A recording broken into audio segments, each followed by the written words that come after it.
talk to us about the single biggest challenge. What's been the single biggest challenge of getting the park ready for today and for a pandemic? Yeah, so I think first of all, the guests that are right here today in the Magic Kingdom, there's a lot of trust. So people trust that we're going to open up in a responsible way. Also the same for our cast members, trusting us to communicate with them effectively. And so I think we've done a really nice job of that. We've been down for 4 months. We were one of the first theme parks to close here in Orlando, and we'll be the last to open. And we spent a lot of time programming this experience to make sure that we uphold our responsibility and the trust that the guests have in us. That said, you have cases and deaths in Florida hitting record highs. You have people in hospitals who aren't happy that you're reopening. So the question a lot of people are asking is why? Why reopen now? Why not just wait it out a few more weeks or months? So this is our new normal. This is the world that we now live in. As I said earlier, we've created a really flexible operating environment here where we're in control. We have new safety protocols in place, everything from people wearing face masks like I am today, to temperature checks, to social distancing, to new cleanliness standards, and even a reservation system. So if you want to show up today in the Magic Kingdom, there's a reservation system in place so that we can control the number of guests that are in our theme parks. So this is the new world that we're operating in, and we feel like we've got a way to operate in that new world. Now, we have been seeing some photos circulating on social media, one in particular, the line at the Seven Dwarfs Mine Train, no social distancing, people crowded together. There have been people tweeting about awkward pileups. Can you really control that? With the new environment that we've created in controlling attendance in the parks, there's a responsibility for both our guests and in our operating environment.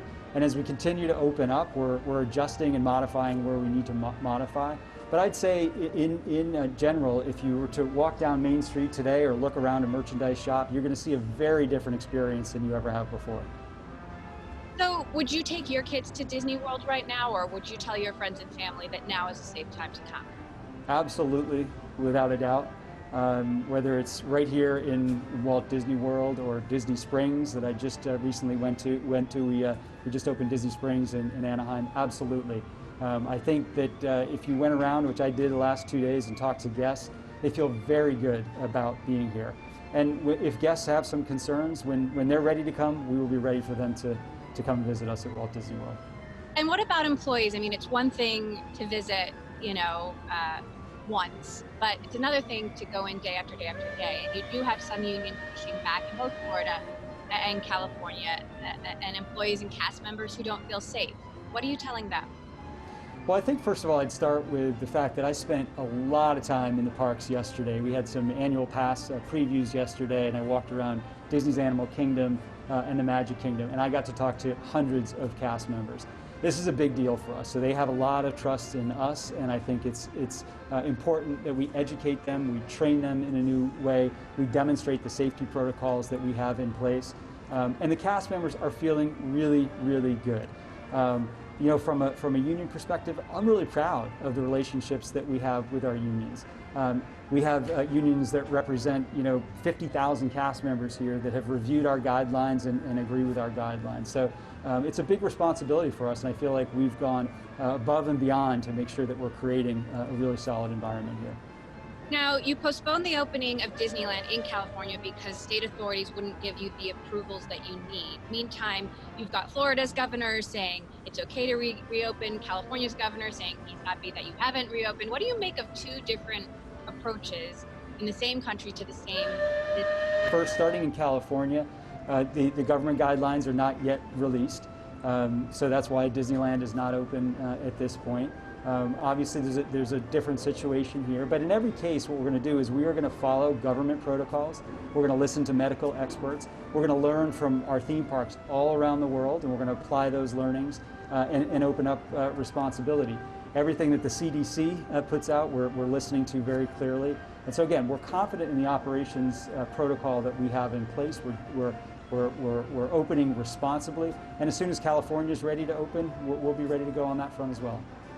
So Universal has been open in Florida for a few weeks, and attendance hasn't hit even the caps that they placed on it. They did have to lay off some workers. What does attendance look like for you? Do you expect to hit the caps that you've put in place quickly? Well, we're opening. We're going to take little baby steps here. We're going to open slowly. As you know, we have the reservation system in place. You can't just show up, and we're trying to control that experience. I will tell you that when we opened up our reservation system, we were pretty pleased with the demand that we saw, and that demand is not only showing up in the short term, but it's also showing up well into 2021. So again, our guests, they trust us. They trust that we're going to create an environment that they can still experience the magic in. And we'll continue to adjust the operation as we see fit. We've created an operating dynamic where we're in complete control of the situation, and we'll start with baby steps, and we'll move forward from there. So are you planning to let in more or less people than you have been letting in at Disney in Shanghai? Every park will be a little bit different as we look at things like capacity, the number of attractions that you have, the specific guidelines of the marketplace. We'll dial things up or down depending on the marketplace that we're operating in and how guests are behaving. Each of these parks has a phased operating approach. So we have a dial that we're basically moving as we see how guests are behaving and what demand looks like, et cetera. But I will tell you, we're pretty pleased with what we've seen right here in Walt Disney World, and very pleased as well what we've seen in our international markets.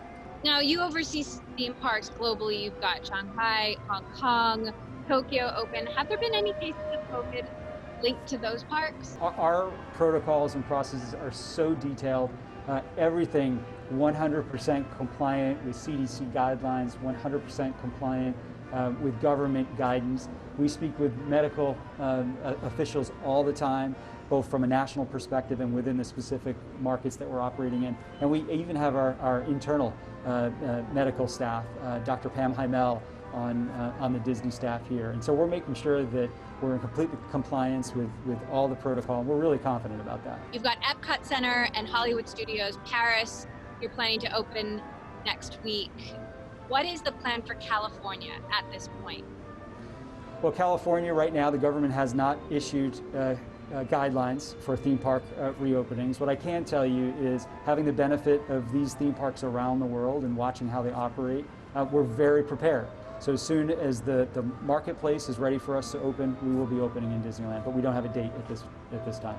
You also oversee experiences, which includes gaming, publishing, stores, cruises. You've got such a broad view on the overall travel landscape. I just talked to the CEO of Airbnb, who told me he doesn't think travel will return ever or ever be the same. And I'm curious, when do you think theme park attendance will get back to what you saw in 2019? Will it be next year? Will it be 2022? Or will it be ever?